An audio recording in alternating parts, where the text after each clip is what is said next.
Sebelum memulai KS, silakan untuk dipimpin doanya oleh Wisnu. Sebelum kita memulai KS, mari kita berdoa terlebih dahulu agar dilancarkan semua urusan oleh Allah. Berdoa dimulai.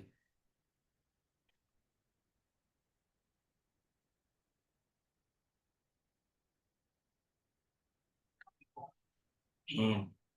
Ya, Alhamdulillah, Wisnu, terima kasih. Gimana sehat? Alhamdulillah sehat. Untuk waktu presentasinya 25 menit, 15 menit presentasi, 10 menit tanya jawab.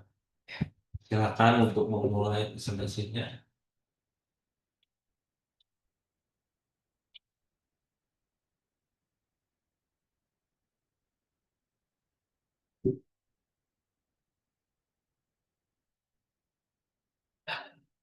Assalamualaikum warahmatullahi wabarakatuh. Waalaikumsalam.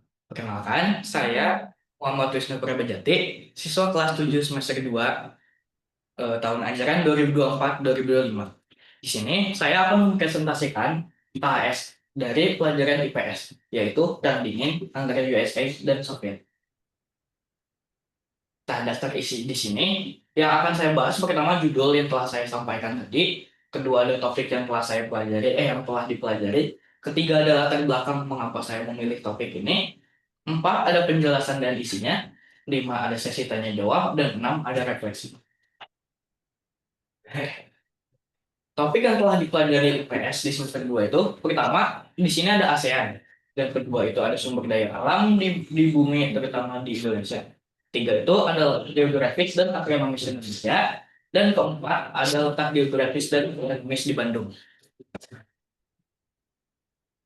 Latar belakangnya di sini, mengapa saya memilih topik ini? Dikarenakan saya itu tertarik dan memiliki rasa ingin tahu tentang perang dingin dan konflik yang terjadi serta hal-hal yang dilakukan saat perang dingin dan juga sejarahnya.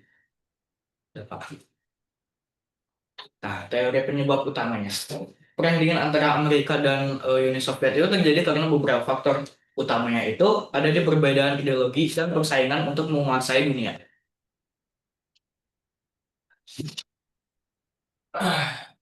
Asal mulanya itu, jadi orang yang menciptakan ideologi komunisme itu ialah Karl Marx. Dikarenakan ia melihat kaum borjuis yang bisa dibilang kaum atas dan suka memberdayakan rakyat kecil atau di kelas bawah. Oleh karena itu, ia mendukung kesetaraan sosial agar tidak ada yang terjadi perbudakan, penyalahgunaan kekuasaan, dan rakyat kelas atas agar semua orang dan tidak ada kelas, atau bisa disebut juga classless society. Dan juga salah satu cara Karl Marx untuk mengkritik kapitalisme yang dianggap tidak etis. Nah, itu kurang kelihatan. Pak, kurang kelihatan apa sih? Tapi berdasarkan yang tadi, kan Karl Marx itu mendukung kesetaraan sosial. Namun tindakan Stalin itu menerapkan cara yang berbeda yang membuat komunisme itu berubah jadi komunisme otoriter yang kekuasaannya terpusat pada satu orang yaitu Joseph Stalin. Di sini juga saya ada menyebut tokoh yang terlibat atau berperan pada perang dingin. Tokohnya itu sebenarnya banyak, cuman yang saya ambil itu ada enam. Pertama itu Joseph Stalin, yaitu pemimpin pertama Uni Soviet. Kedua itu Harry S. Truman, dia itu presiden Amerika yang tidak mau atau mencegah penyebaran komunisme. Ketiga ada John F. Kennedy, dia adalah presiden Amerika Serikat yang ada pada masa rudal Kuba. Keempat ada Winston Churchill, dia adalah perdana menteri Inggris yang pertama kali menyebut istilah Iron Curtain atau tirai besi. Jadi Iron Curtain atau tirai besi itu dia adalah sebuah dinding yang memisahkan antara blok barat yaitu Amerika dan negara Eropa lainnya dengan blok timur yaitu Uni Soviet dan negara komunisme lainnya. Kelima itu ada Nikita Khrushchev yang dimana dia adalah pemimpin setelah Stalin atau bisa dibilang ketua ketiga Uni Soviet. Dan keenam ada Kim Il Sung, dia adalah pendiri Korea Utara dan dia adalah kunci atau bisa dibilang dia tokoh di perang Korea yaitu dia eh, menyebarkan komunisme di Korea. Nah, permasalahannya di sini, Amerika itu berupaya menyebarkan demokrasi yang bersifat liberal dan ekonomi pasar bebas. Sedangkan Uni Soviet itu ingin memperluas komunisme. Selain itu, perlombaan senjata, khususnya senjata nuklir dan perlombaan perang senjata, juga meningkatkan ketegangan antara kedua negara tersebut. Kedua negara berusaha untuk memperluas pengaruhnya di berbagai negara, khususnya di Eropa. Nah, di sini ada pembahasan yaitu Perang Dingin atau Cold War adalah periode persaingan geopolitik, ideologis, dan militer antara Amerika Serikat atau USA dan Uni Soviet atau USSR setelah Perang Dunia Kedua. Perang Dingin itu berlangsung dari sekitar tahun 1947 hingga 1991, yang artinya dia berlangsung lebih dari 40 tahun dengan tidak adanya perang langsung antara kedua negara tersebut. Pengaruhnya bagi dunia di sini, perang dingin ini memiliki dampak luas bagi dunia, termasuk peningkatan persaingan ideologi, perkembangan teknologi, perubahan politik dan ekonomi. Persaingan ideologi antara kapitalisme dan komunisme membentuk pembentukan aliansi dan proksi war di berbagai belahan dunia. Di konflik ini karena ada tiga, jadi saya bagi yaitu ada militer, eh, militer, ekonomi dan ideologi. Di sini saya pertama akan membahas konflik militer. Di militer ini ada tiga, yaitu pertama perlombaan senjata. Jadi kedua negara ini tuh berlomba-lomba mengembangkan dan meningkatkan jumlah senjata nuklir mereka. Kedua ada perang proksi, yaitu Amerika dan Uni Soviet mendukung pihak-pihak yang berseberangan di berbagai konflik di negara lain seperti Korea dan Vietnam. Dan ketiga itu ada penelitian dan pengembangan teknologi militer. Kedua negara juga bersaing dalam pengembangan teknologi militer seperti roket, satelit, dan sistem pertahanan udara. Di konflik ekonomi ini juga ada tiga, yaitu rencana Marshall dari Amerika Serikat. Jadi Amerika itu memberikan bantuan ekonomi atau dana ke negara Eropa untuk mencegah penyebaran komunisme. Sedangkan Molotov Plan dari Uni Soviet, dia itu juga sama kayak Marshall Plan. Cuman bedanya itu dia itu untuk menguatkan pengaruhnya di negara-negara Eropa Timur. Dan ketiga itu persaingan ekonomi lainnya ada di bidang ekonomi lain kayak produksi dan juga perdagangan. Dan terakhir itu ada ideologi. Selama Perang Dingin, ideologi Amerika Serikat dan Uni Soviet sangat berbeda. Itulah yang mendasari kenapa mereka memiliki konflik dan menjadi dasar persaingan mereka. Amerika Serikat sebagai pemimpin blok Barat, dia menganut ideologi demokrasi liberal dan kapitalisme. Sementara Uni Soviet sebagai pemimpin blok Timur menganut komunisme dan sosialis. Tadi Amerika itu sistem politiknya itu demokratis. Jadi ia menekankan kebebasan individu, hak pilih, dan pemerintahan berdasarkan suara mayoritas. Dan juga sistem ekonomi yang mereka pakai itu adalah kapitalisme, yaitu menekankan kepemilikan pribadi, persaingan bebas, dan pasar bebas. Sedangkan Indonesia, ideologi politik yang mereka pakai itu adalah komunisme yang menekankan kepemilikan bersama atas sarana produksi, kesetaraan sosial, dan negara yang dikontrol oleh partai komunis. Dan juga sistem ekonominya itu sosialis yang menekankan perencanaan pusat dan kontrol negara atas ekonomi. Di sini saya membuka sesi tanya jawab. Apakah Bapak dan Ibu? Ada dulu. Oke. Jadi sekarang saya masuk ke refleksi, yaitu kelebihan dan kekurangan saya. Menurut saya, kelebihan saya itu saya memiliki semangat untuk mengerjakan dan mengeksplor dari beberapa sumber, misalnya web dan buku. Dan web yang saya pilih, yang saya baca itu ada detik.com, kompas.com, dan Wikipedia. Dan buku yang sempat saya baca itu dia berjudul The Cold War: A New History, yang ditulis oleh John Lewis Gaddis kalau nggak salah pada tahun 2005. Dan juga kekurangan saya itu sulit dan kurang pemahaman dan butuh bimbingan guru agar lebih mengerti. Juga memiliki daya ingat yang tidak terlalu kuat. Tindak lanjut dari saya mengenal kelebihan dan kekurangan saya. Saya itu ingin belajar untuk memahami materi yang dalam dan berusaha untuk belajar mandiri dengan berbagai metode, misalnya menonton film, dokumenter, atau juga dari buku. dan juga melatih daya ingat saya seperti memulai hafalan atau membaca dan lalu menghafalnya seperti itu. Dan yang diharapkan itu dari orang tua saya bisa membantu dan bisa menjelaskan saat saya sedang bertanya, dan juga lebih sering untuk belajar bersama, dan terakhir itu membantu menjelaskan saat ada tugas atau hal yang tidak dimengerti. Dan juga dari guru itu ada tiga juga, yaitu belajar atau praktek di luar kelas agar lebih menarik dan seru. Kedua, ada kelas tambahan saat selesai KBM untuk yang ingin belajar tambahan. Ketiga, saat belajar ada gamesnya atau kuisnya. Oke, jadi sebelumnya di sesi tanya jawab, apakah Bapak Ibu guru ada yang ingin ditanyakan? Alhamdulillah, terima kasih Wisnu sudah mempresentasikan KS dengan baik, percaya diri dan intonasinya jelas. Selanjutnya sesi tanya jawab dari guru penguji dulu, Bu Kori, dipersilakan. Oke, baik. Assalamualaikum, Wisnu. Waalaikumsalam. Semester kemarin Wisnu ngambil bahasa Indonesia tentang pantun kan ya? Ya. Bisa membuat pantun langsung kan? Bisa. Tentang KAS itu. Dan sekarang ngambilnya tentang sejarah. Oke, Ibu komentar dulu. Slide-nya bagus. Cuman kalau ke depan Wisnu ngambil sejarah lagi, sertakan lini masanya ya. Jadi lini masa tahun-tahunnya gitu. Kemudian referensi yang Wisnu dapatkan itu disertakan juga di sana. Referensi. Kan tadi ada buku, ada web-webnya gitu, sertakan di sana. Biar lebih valid. Nah, gitu. Oke. Ibu bertanya pada Wisnu. Nih Wisnu kan lihat ya, karena ideologi itu perang dingin tuh dua negara. Nah, kalau Wisnu dari segi sudut pandang Wisnu gitu ya.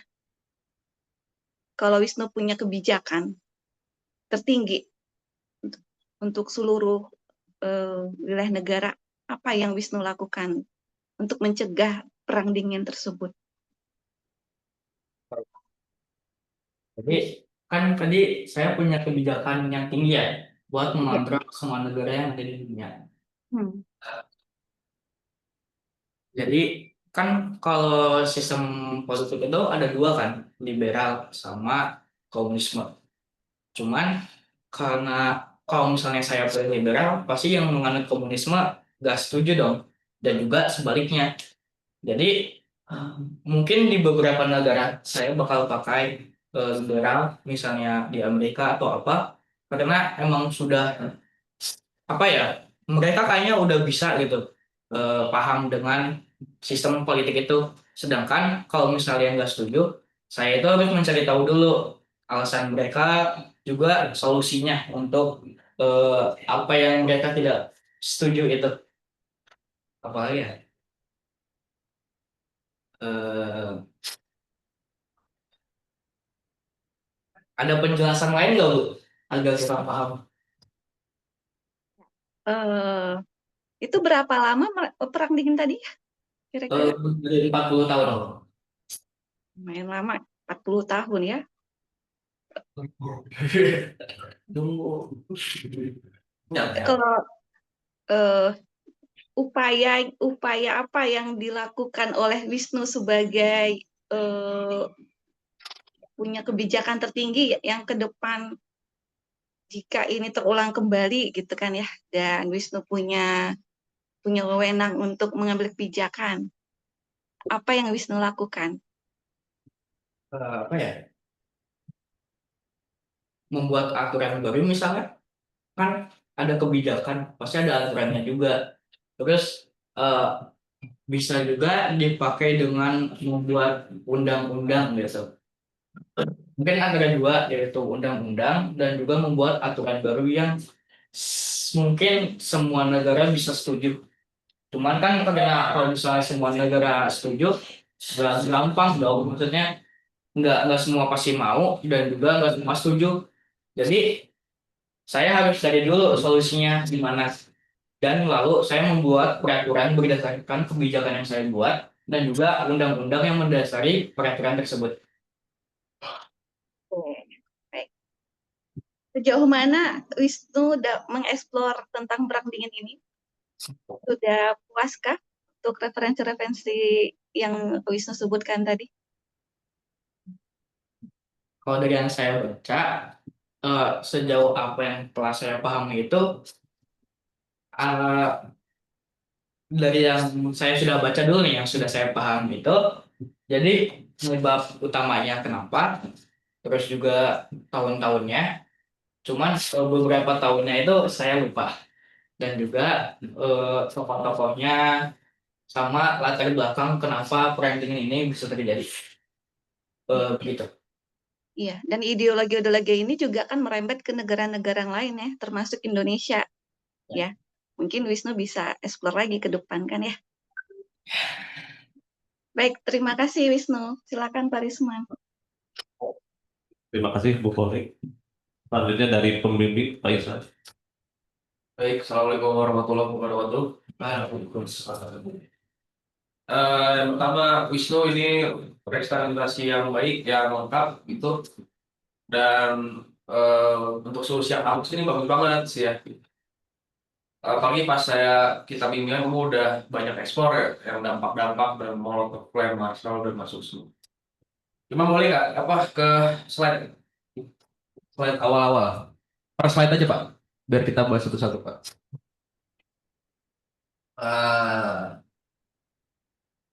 Ah, oke, lanjut, lanjut lagi, lanjut lagi, lanjut. Nah, jadi Wisnu udah membuka dengan baik ya bahwa sebenarnya perang dingin ini muasalnya kan berarti dari perbedaan ideologinya sama konflik politik ya, bener nggak? Ya benar. Nah, berarti Wisnu udah nangkep itu. Lanjut. Nah, ini paling mungkin Wisnu. Jadi yang pojok kanan itu kan kamu bilang Marx mengkritik kapitalisme karena dianggap tidak etis gitu ya. Sebenarnya fokusnya bukan ini, sebenarnya saya nangkep lah maksudnya dia nggak setuju kapitalisme dan lain banyak apa penindasan gitu-gitu ya. Cuman kuncinya bukan di etis atau tidak etis. Kuncinya itu di struktur masyarakat. Struktur. Jadi Mas bilang kalau misalnya situasi masyarakat yang susah dan lain-lain ini mau dirubah, berarti strukturnya juga harus dirubah. Makanya menurut banyak beberapa banyak lah gitu sebenarnya komunis yang kemudian menghancurkan struktur itu orang-orang atasnya beneran pakai kekerasan, dibunuh sekalian gitu. Biar ada golongan atas di atas tuh hilang aja gitu, diciptakan gitu. Jadi mungkin lebih tepatnya mengkritik kapitalisme eh, karena melanggengkan struktur yang menyiksa rakyat kecil gitu. Gitu. Jadi kata kunci di struktur. Lanjut Pak. Nah, ini mungkin eh apa? Ada satu tokoh yang waktu itu saya jelasin tapi belum masuk namanya. Siapa coba? Vladimir Lenin. Nah, itu dia. Nah, boleh jelasin nggak? Kan tadi Marx bilang pengen menciptakan classless society ya, masyarakat tanpa kelas. Gitu. Apa? Namun Marx tidak memberikan trajektori, tidak memberikan rencana yang konkret gitu. Apa pentingnya seorang Vladimir Lenin dalam menciptakan? Jadi kan Stalin itu kan pemimpin setelah Lenin ya. Jadi dari video yang pernah Bapak putar di sini, saya itu sempat nangkep gitu. Tapi beberapa ada yang saya lupa. Aduh, tunggu. Jawabannya ada di sini sebenarnya. Cuma tinggal dirangkai aja. Tunggu. Kan sebelum dia meninggal dia ngasih kepemimpinannya ke Stalin kan. Enggak, bagaimana rencana Lenin untuk menciptakan masyarakat tanpa kelas? Kan si Marx yang ngasih jalan. Caranya pokoknya one day dia bakal terjadi revolusi kelas pekerja gitu. Tapi Lenin memberikan rencana tuh. Gimana sih mencapai masyarakat tanpa kelas? Menyebarkan komunisme. Bukan. Ada di sini sebenarnya. Di yang bagian atas itu. Membuat komunisme berubah menjadi komunisme otoriter yang kekuasaan terpusat pada satu orang. Apa berarti? Coba dirangkai. namun tindakan Stalin menerapkan garis yang berbeda. Dia ngebuat komunisme menjadi otoriter yang kekuasaannya terpusat pada satu orang, sehingga tunggu. Berarti pemimpinnya otoriter. Iya, sehingga Ah, udah setengah jalan itu. Jadi gini, Wisnu, mau jawab nih? tunggu Pak, tunggu. Oke. Masih ingat-ingat dulu. Masih ingat-ingat dulu. Sehingga Masyarakat tanpa kelas, cita-cita, utopis, susah. Lenin kasih jalan. Ayo udah kita buat pemimpin yang otoriter aja. Itu buat apa? Berarti diktator proletariat. apa tadi diktator sama Proletariat. proletariat rakyat yang itu kan miskin. Ya. Aduh, saya lupa. Nah, jadi ini jawabannya di sini sebenarnya.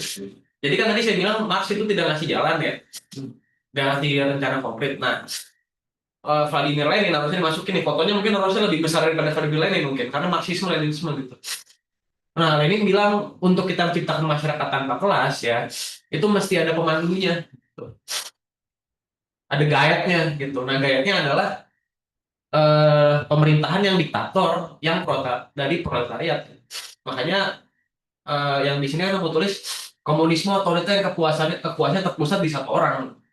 Sama aja komunisme otoriter yang kekuasaannya terpusat di satu negara, satu tokoh gitu ya.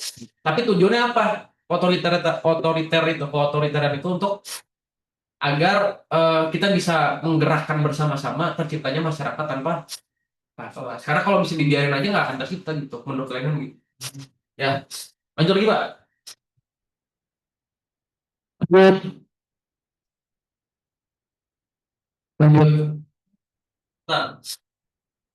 ini aja. Nah, itu Lenin ya. Selanjutnya apa yang membuat apa pertanda tadi Bu Kori menyinggung juga tentang timeline, benar juga itu yang harusnya kita masukin timeline. Dari Wisnu, apa peristiwa pemulai pertama munculnya perang dingin? Kemarin gue baca eh tunggu. Kemarin teh Rumah. oh iya tuh. Itu Truman Doktrin. Truman Doctrine. Nah, Terus teh Iron Curtain sama satu lagi itu ada 3 bukan Pak? itu cukup sih sebenarnya. Yang saya baca itu sebenarnya ada 4, cuman eh, 2 lagi saya lupa. Nah, jelasin aja yang 2 tadi. Jadi kan pertama itu Truman Doctrine ya. Jadi Truman itu dia menyegah perluasan pengaruh komunisme. Ya. Dan juga selain itu ada Iron Curtain atau tirai besi. Jadi tirai besi itu dia dinding tembok yang membatasi blok di barat dan blok timur. Ya. Blok barat itu di antara lainnya itu ada Amerika sama negara Eropa lainnya, sedangkan blok timur itu ada Uni Soviet sama negara komunis lainnya. Oke, good. Ya itu pernananya ya. Jadi dimulainya itu orang bilang dari pernyataannya si Truman tadi. Truman bilang, ayo kita batasi komunisme dan lain-lain. Udah habis ada waktunya? Udah. Oke, cukup Wisnu. Terima kasih. Wassalamualaikum warahmatullahi wabarakatuh. Oke. Pak Ihsan. Selanjutnya dari sesi orang tua tanya jawab atau sarannya dipersilakan Bu Yuni.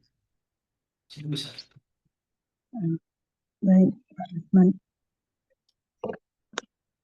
Ya. Alhamdulillah. Terima kasih Pak Risman atas kesempatannya. Assalamualaikum warahmatullahi wabarakatuh. Waalaikumsalam. Pertama-tama Ibu ucapkan terima kasih pada Wisnu yang udah berusaha mempersiapkan presentasi dan mempersiapkan kas dan mempresentasikan kasnya dengan baik. Kemudian kan yang kedua, saya ucapkan terima kasih juga kepada Bu Kori telah memberikan masukan pada Pak Ihsan juga sehingga Wisnu bisa lebih bisa memperdalam ilmunya dan bisa memahami apa yang telah dipresentasikan ke depannya. Cukup itu aja Pak Risman. Terima kasih. Assalamualaikum warahmatullahi wabarakatuh. Waalaikumsalam. Terima kasih Bu Yuni. Ya, sekali lagi selamat buat Wisnu untuk perbaikannya nanti diperbaikan. Ya, semangat buat Wisnu. Silakan presentasinya tutup. Sekian presentasi dari saya. Mohon maaf jika ada kesalahan atau informasi yang kurang lengkap. Terima kasih. Wassalamualaikum warahmatullahi wabarakatuh. Waalaikumsalam Waalaikumsalam. warahmatullahi wabarakatuh. Terima kasih. Wisnu, berapa lama explore ini Perang Dingin ini membacanya? Seminggu lebih. Hah? Seminggu lebih lah kurang. Siap. 1, 2, 3.